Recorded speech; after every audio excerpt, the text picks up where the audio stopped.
Nagpapagan. Tibuok na. Ang usa ka challenge kung matimingan nga ang guest rainy season mabot. So actual jud mong mutaak sa mga kalapukan. So part na jud na siya. So mo na biya.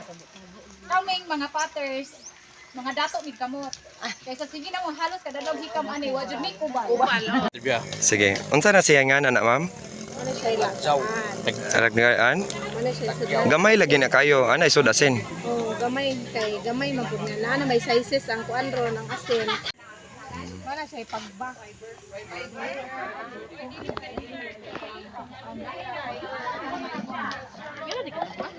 Mama ni kinagamyan nila na sila sizes. Grabe no? Sa una. Kita. Ses kay gikan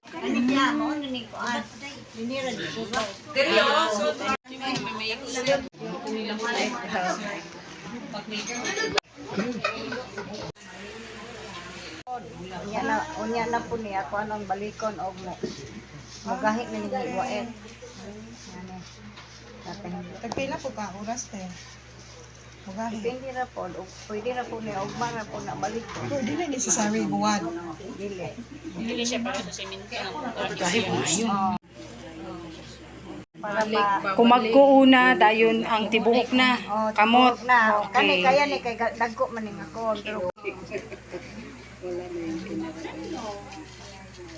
Mo na siya gibuhat ni nanay is mo na nang buho. katong Hiluan pa dun eh, o kuan. si nanay. Kaya Hiluan. Kayo ba to? Uwat pa. Pato pa. palo-palo katong anvil. Kani nga pras. Oh, kani pambira gibon pambira na ang mga bana. Medyo 100 ba to kapinang no? Mo sa mga gibahin. Pektiko. Oh, ang bata ang tubig. Mo na agbato sa ilaw. Compress siya kay kinahanglan na siya ma-compress kay di mo no. Tugod kaya basa-basa.